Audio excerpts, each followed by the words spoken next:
Good morning, students. In last video lecture, we studied about the power consumption in LCR series circuit. Now, in this lecture, we will study about the transformer. आमतौर पे होता ये है कि LCR के बाद सीधे LC oscillation पढ़ाया जाता है, उसके बाद लास्ट लेक्चर होता है चैप्टर का ट्रांसफॉर्मर। लेकिन क्योंकि जो आपका अगला चैप्टर है दैट इज इलेक्ट्रोमैग्नेटिक वेव्स, वो ऑसिलेशन ऑफ चार्जेस पे बेस्ड है। तो ऑसिलेशन ऑफ चार्जेस पे अगर वो बेस्ड है तो इसका मतलब ये है कि उससे पहले कोई एक ऐसा टॉपिक करवाया जाए जो उससे रिलेट करता हो। तो एलसी ऑसिलेशन उससे रिलेट करता है, तो उससे पहले हम ट्रांसफॉर्मर करवाई दे रहे हैं। लास्ट लेक्चर इस चैप्टर में होगा एलसी ऑसिलेशन, और एलसी ऑसिलेशन इस चैप्टर का तो लास्ट लेक्चर होगा, लेकिन नेक्स्ट चैप्टर की फाउंडेशन होगा, इसलिए ट्रांसफॉर्मर पहले एलसी ऑसिलेशन बाद में। अब आते हैं अपने टॉपिक पे, that is transformer. Now what is transformer and why it is needed, ये ज़रूरी क्यों है। देखिए, जब जनरेटर बनाया गया तो वो एक रिवॉल्यूशन था इलेक्ट्रिसिटी की दुनिया में। सच में कमाल का डिवाइस था, उसकी वजह से हम अप्लायंसेस चला पाते थे। एक रोशनी आ गई थी दुनिया में। कौन सी रोशनी? सन की तो थी, लेकिन हम अंधेरे में भी अब दुनिया को देख पाते थे। बल्ब पहले ही बन चुका था, अब जनरेटर भी बन चुका था। लेकिन जनरेटर की जो एक ड्रॉबैक था, जनरेटर का जो ड्रॉबैक था वो ये था कि जनरेटर एक शॉर्ट डिस्टेंस तक ही इलेक्ट्रिसिटी को ट्रांसमिट कर पाता था। क्यों कर पाता था? क्योंकि जनरेटर जो वोल्टेज जनरेट करता था वो वोल्टेज इतना काफ़ी नहीं होता था कि वो लंबे डिस्टेंस तक ट्रेवल कर पाए, जो इलेक्ट्रिकल सिग्नल है वो लंबे डिस्टेंस तक ट्रेवल कर पाए। तो इसके लिए ज़रूरत थी किसी ऐसे डिवाइस की जो उस इलेक्ट्रिकल सिग्नल के वोल्टेज को इंक्रीज कर दे, बढ़ा दे। तो उसके लिए हम यूज़ करते हैं ट्रांसफॉर्मर। सवाल ये है कि ट्रांसफॉर्मर वोल्टेज को इंक्रीज करने का ही काम क्यों करता है, करंट को इंक्रीज क्यों नहीं करता। अब देखिए, कोई थर्मल पावर प्लांट है, कोई हाइड्रो पावर प्लांट है जो कि आपके घर से बहुत दूर होगा। आप जहाँ पे भी हैं अपने सिटी में, देखिए कि वहाँ से जो कोई भी प्लांट जहाँ इलेक्ट्रिसिटी जनरेट हो रही है वो कितने डिस्टेंस पे है। वो कई बार बहुत डिस्टेंस पे होता है, 100, 200, 400 किलोमीटर तक डिस्टेंस होते हैं उनके, जहाँ से आपके यहाँ लाइट आती है। तो इतने ज़्यादा डिस्टेंस तक जब लाइट आती है तो वायर्स में रेजिस्टेंस की वजह से उसकी जो इलेक्ट्रिकल सिग्नल है वो लॉस हो जाता है, वो लॉस्ट हो जाता है सिग्नल। इस वजह से वोल्टेज को बढ़ाया जाता है, करंट को नहीं बढ़ाया जाता। करंट को क्यों नहीं बढ़ाया जाता? करंट को अगर हम बढ़ाएंगे तो heat losses which are I2RT losses, ये करंट अगर बढ़ेगा तो हीट लॉसेज बढ़ जाएंगे। हीट लॉसेज बढ़ेंगे तो बीच में ही आपका सिग्नल गायब हो सकता है, वैनिश ऑफ हो सकता है। इसलिए करंट को इंक्रीज नहीं किया जाता, वोल्टेज को इंक्रीज किया जाता है। तो ट्रांसफॉर्मर एक डिवाइस है जो करंट वोल्टेज को इंक्रीज करता है। क्या ये सिर्फ वोल्टेज को इंक्रीज ही करता है? नहीं, ये इंक्रीज और डिक्रीज दोनों करता है। सोचिए, जो हाइड्रो पावर प्लांट पे आपके जो इलेक्ट्रिसिटी बनी थी वो इलेक्ट्रिसिटी 220 वोल्ट पे फॉर एग्जांपल बनी है, लेकिन उसको भेजने के लिए वो कितने ज़्यादा वोल्टेज पे ट्रांसमिट की जाती है, वो कई बार 44,000 पे ट्रांसमिट की जाती है। अब वो 44,000 वाली जो लाइन है वो आपके शहर तक आ गई, लेकिन आपके घर में क्या 44 यूज़ होती है? 44,000 यूज़ होती है? नहीं होती, 220 वोल्ट यूज़ होती है। तो इसका मतलब है हमने कोई डिवाइस लगाया और उस वोल्टेज को वापस से कम किया अपने यूज़ के लिए, तो वहाँ पे अगेन हमने ट्रांसफॉर्मर लगाया। तो ट्रांसफॉर्मर दोनों काम करता है, वोल्टेज को बढ़ाने का भी और घटाने का भी। बढ़ाने के प्रोसेस को हम बोलते हैं स्टेप अप और घटाने के प्रोसेस को हम बोलते हैं स्टेप डाउन। ठीक है, चलिए तो सबसे पहले हम इसका डिस्क्रिप्शन लिखते हैं। डिस्क्रिप्शन क्या काम करता है transformer? It is a device which used to step up and step down the voltage को स्टेप अप और स्टेप डाउन का काम करता है। अब ट्रांसफॉर्मर में आपको 3 चीज़ें पढ़नी होती हैं, प्रिंसिपल, कंस्ट्रक्शन और वर्किंग। ठीक है, तो सबसे पहले लेते हैं इसका प्रिंसिपल हमें इसका कंस्ट्रक्शन से समझ में आएगा। इसका जो कंस्ट्रक्शन होगा उससे हमें इसका प्रिंसिपल समझ में आ जाएगा। तो पहले इसका कंस्ट्रक्शन हम बना लेते हैं। कंस्ट्रक्शन एक सॉफ्ट आयरन कोर होती है कुछ ऐसी, इसको मैं ठीक से बना देता हूँ। This is a soft iron core. Soft iron core किस लिए? सॉफ्ट आयरन कोर हेल्प करती है मैग्नेटिक फील्ड लाइंस को इजीली ट्रेवल करने में। So this is what, this is soft iron core. ये सॉफ्ट आयरन कोर है। इस सॉफ्ट आयरन पे एक एंड पे कुछ एक कॉपर की वायर को लपेट दिया जाता है। कॉपर की वायर को लपेट दिया जाता है, इसको हम बोलते हैं क्या? वाइंडिंग। अच्छा, इस कॉपर की वायर को हम एक सप्लाई से कनेक्ट करेंगे, जिस सप्लाई को हम बोलते हैं प्राइमरी वोल्टेज। क्या है ये? This is primary voltage. तो ये जो वाइंडिंग्स हुई, ये वाइंडिंग्स कौन सी हुई? ये वाइंडिंग्स हुई कौन सी? Primary winding. ठीक है, तो प्राइमरी वाइंडिंग को आपने प्राइमरी वोल्टेज से कनेक्ट कर दिया। अब दूसरे एंड पे हम कॉपर के वायर को वापस से लपेटते हैं, और यहाँ पे जो हम लपेटते हैं वहाँ पे इसकी वजह से हमें कुछ आउटपुट वोल्टेज मिलता है, that is called secondary voltage. एक चीज़ याद रखें आप कि सेकेंडरी वोल्टेज हम इसको प्रोवाइड नहीं कर रहे, हमने सिर्फ इसको प्राइमरी दिया, लेकिन प्राइमरी की वजह से सेकेंडरी अपने आप मिला। ठीक है, सो इसको हम बोलते हैं सेकेंडरी वाइंडिंग। क्या समझ में आ गई बात? क्या क्लियर हो गई? तो देखिए अब कहानी क्या है। कंस्ट्रक्शन तो ये हो गया इसका, लेकिन प्रिंसिपल तब तक समझ नहीं आएगा जब तक इसकी वर्किंग समझ नहीं आएगी। तो वर्किंग की भी बात कर लेते हैं, उसके बाद प्रिंसिपल, कंस्ट्रक्शन और वर्किंग एक साथ लिख लेंगे। देखिए कंस्ट्रक्शन तो क्या हो गया, एक सॉफ्ट आयरन कोर है, उस पर प्राइमरी और सेकेंडरी वाइंडिंग्स रैप्ड हैं बस, और प्राइमरी वाइंडिंग से प्राइमरी वोल्टेज कनेक्टेड है, उसकी वजह से हमें कुछ इंड्यूस ईएमएफ मिलता है। अब इंड्यूस ईएमएफ कैसे मिलता है? प्राइमरी वाइंडिंग में जो प्राइमरी वोल्टेज आप देते हैं दैट इज ऑल्टरनेटिंग करंट। आप इसमें ऑल्टरनेटिंग करंट प्रोवाइड करते हैं। जब आप इसमें ऑल्टरनेटिंग करंट प्रोवाइड करते हैं तो होता ये है कि ऑल्टरनेटिंग करंट हमेशा चेंज होता रहता है, और उसकी वजह से जो मैग्नेटिक फील्ड लाइन बनती है वो भी हमेशा चेंज होती रहती है। जब मैग्नेटिक फील्ड लाइन चेंज होती रहती है तो उसकी वजह से जो फ्लक्स है वो भी चेंज होता रहेगा। अब फ्लक्स जो इसमें चेंज होगा वो फ्लक्स इस सॉफ्ट आयरन कोर के साथ लिंक हो जाएगा, इस सॉफ्ट आयरन कोर से जुड़ जाएगा।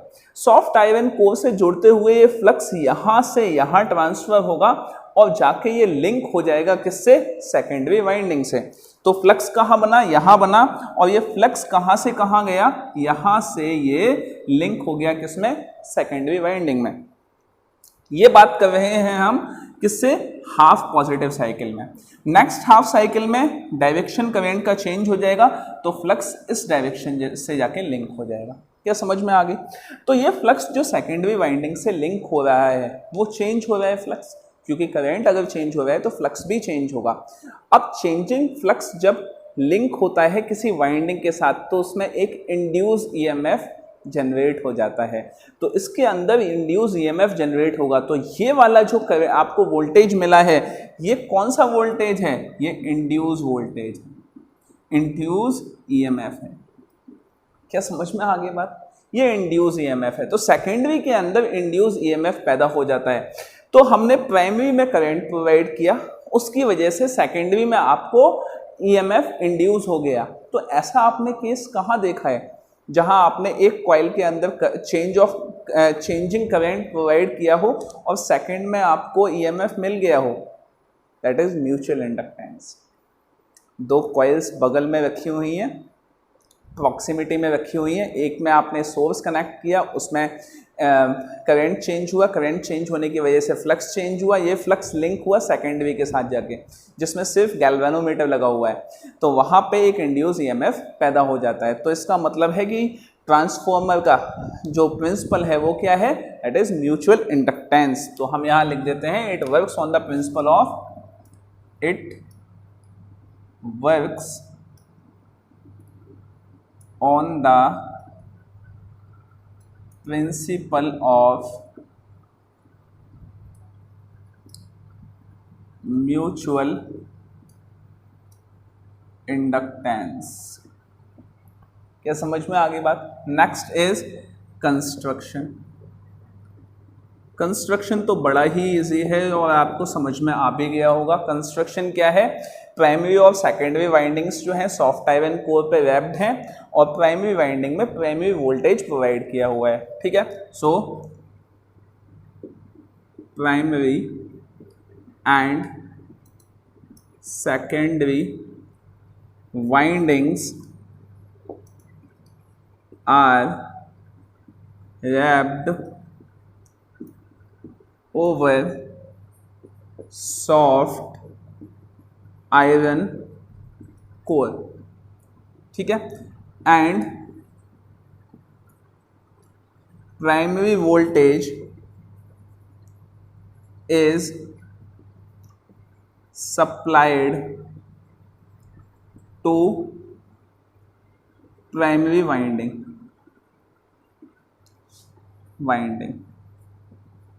ठीक है, नेक्स्ट इज वर्किंग। अब प्राइमरी वाइंडिंग में आपने चेंजिंग मतलब ऑल्टरनेटिंग करंट प्रोड्यूस किया है, उसकी वजह से आपने सेकेंडरी में ईएमएफ इंड्यूस हो जाएगा। तो एक चीज यहां पे ये है कि आपने प्राइमरी में ऑल्टरनेटिंग करंट लगाया है, डायरेक्ट करंट नहीं लगाया, क्योंकि डायरेक्ट करंट चेंज नहीं होता। डायरेक्ट करंट अगर चेंज नहीं होता तो चेंजिंग फील्ड पैदा नहीं करता। चेंजिंग फील्ड पैदा नहीं होता तो चेंजिंग फ्लक्स लिंक नहीं होता इसके साथ। चेंजिंग फ्लक्स नहीं होता तो इसका मतलब क्या है कि यहाँ पे कोई भी करंट इंड्यूस नहीं होता। तो इसका मतलब क्या है? ट्रांसफॉर्मर हमेशा एसी के साथ काम करता है, डीसी के साथ काम नहीं करता। इस चीज़ को भले ही हेडर पे लिख लीजिए। हेडर क्या है? हेडर जो आपकी नोटबुक पे जो हेडर होगा वहां लिख लीजिए transformer always works with AC. AC के साथ काम करता है, नॉट विद डीसी। डीसी के साथ काम नहीं करता ट्रांसफॉर्मर। इस चीज को याद रखिएगा।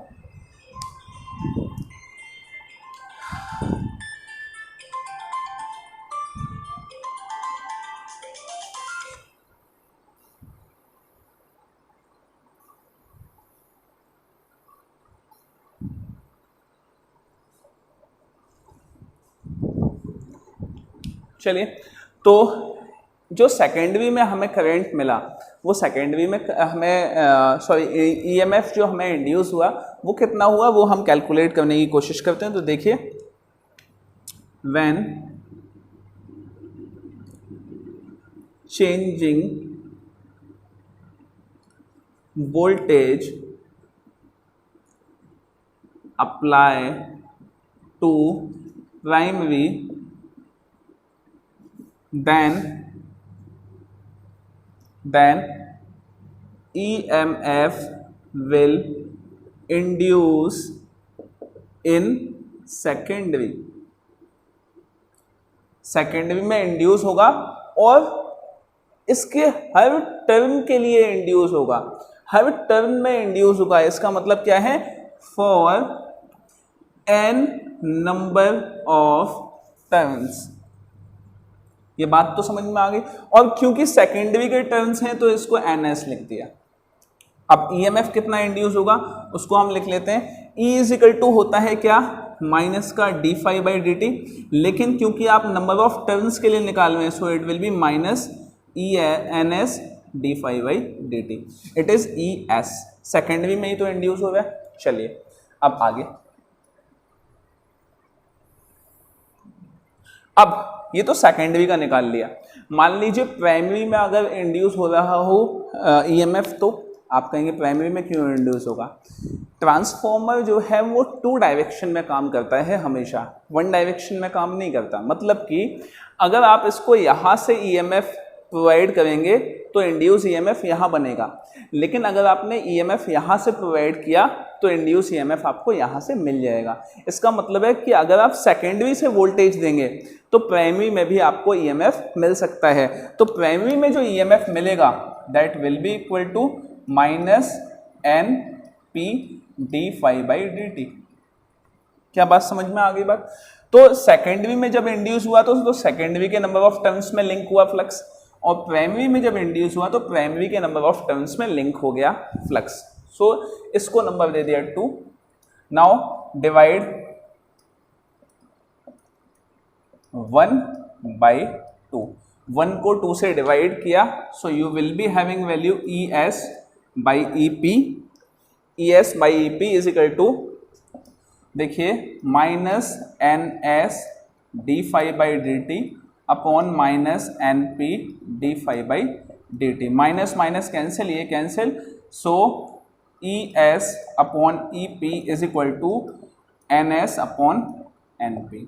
तो ES इज इक्वल टू क्या आ गया, NS into EP divided by NP। इस वाले फॉर्मूले की हमें जरूरत पड़ेगी। अभी क्या समझ में आ गई बात आपको? चलिए next topic is efficiency of transformer. Efficiency of transformer, efficiency हमेशा जो है वो एफिशिएंसी ईटा से डिनोट की जाती है, दिस इज ईटा। और एफिशिएंसी का मतलब है कि आपने किसी चीज को कितना इनपुट दिया और उसकी वजह से आपको कितना आउटपुट मिला, that is the efficiency of any device. So efficiency will be equal to output power, मतलब आपको आउटपुट पावर कितनी मिली, डिवाइडेड बाई इनपुट पावर।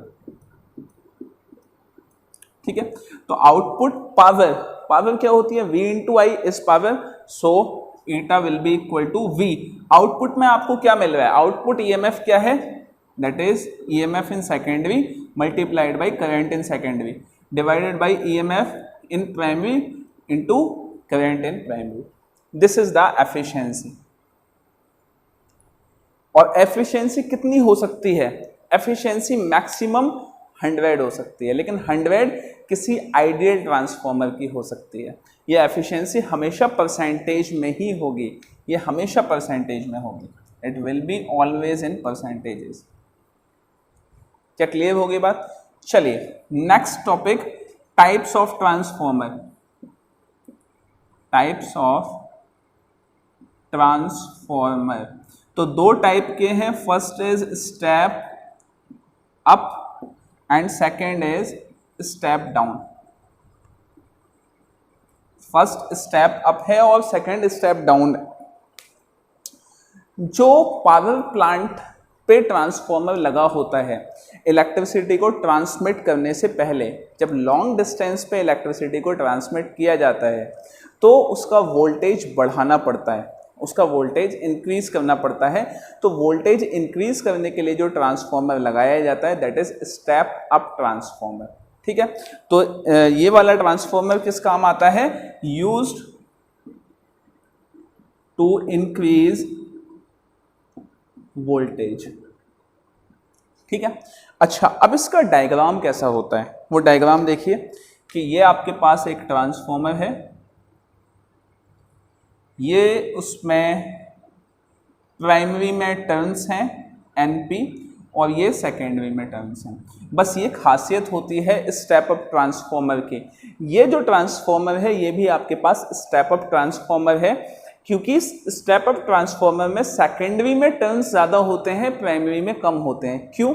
देखिए, जो भी इस वोल्टेज की वजह से यहाँ फ्लक्स बना, फॉर एग्जाम्पल 5 वेबर बना वो, ठीक है, तो 5 वेबर यहाँ पे जो फ्लक्स बना वो फ्लक्स जाके यहाँ पे पहुँचा, तो इसके हर टर्न के साथ वो लिंक हुआ और हर टर्न की वजह से EMF इंड्यूस हुआ। जितने ज़्यादा टर्न होंगे उतना ज़्यादा फ्लक्स लिंक होगा, उतना ज़्यादा EMF इंड्यूस होगा। समझ में आ गई बात? इसलिए नंबर ऑफ टर्न सेकेंडरी में हमेशा ज़्यादा रखे जाते हैं। तो यहाँ हम लिख देते हैं नंबर, इसको मैं फॉर्मूले से लिख देता हूँ, number of turns in secondary will be greater than number of turns in primary. ठीक है, ये तो बात इससे हो गई। अब अगर फॉर्मूले से समझा जाए तो फॉर्मूले में देखिए, सेकेंडरी में जो EMF इंड्यूस होगा वो किस वजह से होगा, सेकेंडरी में अगर नंबर ऑफ टर्न्स ज़्यादा होंगे तो इसका मतलब है EMF ज़्यादा इंड्यूस होगा। ठीक है, और नंबर ऑफ टर्न्स अगर प्राइमरी में कम होंगे तो सेकेंडरी में ईएमएफ ज़्यादा इंड्यूस होगा। जितने ज़्यादा नंबर ऑफ टर्न्स प्राइमरी में कम होंगे उतना ज़्यादा ईएमएफ इसमें इंड्यूस होगा। क्या समझ में आ गई बात? चलिए नेक्स्ट है step down. Step down transformer आपके रेजिडेंशियल एरिया या इंडस्ट्रियल एरिया के बाहर लगाया जाता है, जो हाई पावर लाइन के वोल्टेज को कम कर देता है आपके यूज़ के लिए। 11,000 की या 1100 की जो लाइन आ रही है, 1100 वोल्ट की जो लाइन आ रही है, उसको कम करके 220 कर देता है। तो इसका मतलब है इट डिक्रीजेज वोल्टेज को डिक्रीज करने का काम करता है। और इसका डायग्राम कैसा होता है? इसका डायग्राम ऐसा है और डायग्राम बना के आना है। इसमें प्राइमरी में टर्न्स ज़्यादा होते हैं और सेकेंडरी में टर्न्स कम होते हैं। ये NS हो गया, ये NS मैं कम कर देता हूँ, ये S, ये NS NP। तो यहाँ पे NP is greater than NS। अब देखिए यहाँ पे जब वोल्टेज बहुत ज़्यादा होगा तो बहुत ज़्यादा फ्लक्स बनेगा। अब ये जो फ्लक्स है ये जाके थोड़े से टर्न से ही लिंक होगा, कम है नंबर ऑफ टर्न्स, तो यहाँ पे जो आउटपुट में फ्लक्स मिले, जो आपको ईएमएफ मिलेगा वो भी कम होगा। अगर फॉर्मूले से देखें तो इस कंडीशन में NP ज़्यादा है, NP अगर ज़्यादा है तो ES हमेशा कम होगा ही होगा। क्या समझ में आ गई बात? तो ये हो गया स्टेप डाउन। स्टेप अप, इसके बाद एक चीज़ और है, वो देखते हैं हम कि अगर हम वोल्टेज को इंक्रीज या डिक्रीज कर रहे हैं तो उस कंडीशन में क्या हम law of conservation of energy को वायलेट कर रहे हैं? Law of conservation of energy violate तो नहीं हो रही है। तो देखते हैं हम, law of conservation of energy in transformer. देखिए एनर्जी का जो फॉर्मूला होता है that is V into I into T. ठीक है, अब अगर आपने वोल्टेज बढ़ा दिया तो इसका मतलब है एनर्जी बढ़ जानी चाहिए? नहीं, यही एक पॉइंट है जो ट्रांसफॉर्मर को खास बनाता है। अगर वोल्टेज बढ़ाता है ये तो उसके साथ करंट कम हो जाता है। अगर करंट कम हो गया तो इसका मतलब इन दोनों का जो मल्टीप्लिकेशन है एनर्जी वो हमेशा कांस्टेंट रहती है। अब इसमें खासियत क्या है? खासियत ये है कि अगर करंट कम हो गया तो जो हीट लॉसेस होते हैं I²RT, उसमें करंट की वैल्यू अगर कम हो गई तो हीट की वैल्यू बहुत कम हो जाती है, क्योंकि ये स्क्वायर पे डिपेंड करता है। करंट की वैल्यू अगर 2 टाइम्स कम हुई तो हीट लॉस जो है वो 4 टाइम्स कम हो जाएगा। क्या समझ में आ गई बात? तो law of conservation of energy हमेशा फुलफिल्ड रहता है। ठीक है, तो law of conservation of energy always fulfilled if V increases then I decreases, I decrease हो जाता है। क्या समझ में आ गई बात? चलिए अब इसमें एक लास्ट आते हैं, वो है लॉसेज इन ट्रांसफॉर्मर। ट्रांसफॉर्मर में लॉसेज क्या होते हैं? अब लॉसेज आप अपने आप लिख लीजिएगा, मैं बता देता हूं। पहला लॉस तो होता है इन कॉपर वाइंडिंग्स में, इन वाइंडिंग्स में लॉस होता है। डेफिनेट सी बात है, अगर कॉपर की वाइंडिंग्स हैं तो इनमें रेजिस्टेंस तो कुछ होगा ही होगा। अगर रेजिस्टेंस है तो वहां पे लॉस होना ही होना है। तो first is copper loss, second is iron loss. जब ये फ्लक्स यहाँ से यहाँ ट्रांसमिट होता है तो आयरन में भी लॉस होता है due to its resistance. Third is eddy currents. Eddy currents बड़े खास होते हैं इसमें। ये जो वाइंडिंग्स ऐसी बनाई गई हैं गोल गोल, ऐसी नहीं होती हैं वाइंडिंग्स। ये वाइंडिंग्स प्लेट्स की फॉर्म में होती हैं। अगर आपने ट्रांसफॉर्मर देखा हो तो प्लेट्स की फॉर्म में होती हैं ये वाइंडिंग्स। तो वाइंडिंग्स अगर प्लेट्स की फॉर्म में है तो वहाँ पे प्राइमरी में जब करंट चेंज होता है तो प्राइमरी में करंट चेंज होने की वजह से प्राइमरी में ही ईएमएफ इंड्यूस होने लग जाता है, जो बढ़ते हुए करंट का अपोज करता है। तो प्राइमरी में ही जब करंट रिड्यूस हो गया तो सेकेंडरी तक तो वो पहुंचेगा कैसे? इसलिए एडी करेंट्स को कम करने के लिए जो प्राइमरी की जो वाइंडिंग्स होती हैं उनका साइज कम कर दिया जाता है और उनको ल्यूमिनेट भी कर दिया जाता है, लैमिनेशन उनके ऊपर कर दिया जाता है ताकि फ्लक्स जो एडी करेंट्स हैं वो कम से कम बने। तो कौन कौन से लॉसेस हो गए? First is copper loss in windings, second is iron loss in soft iron core and third is eddy currents in windings. तो ये तीन आप लिख लेंगे अपने आप। क्या समझ में आ गई बात? चलिए, थैंक यू सो मच।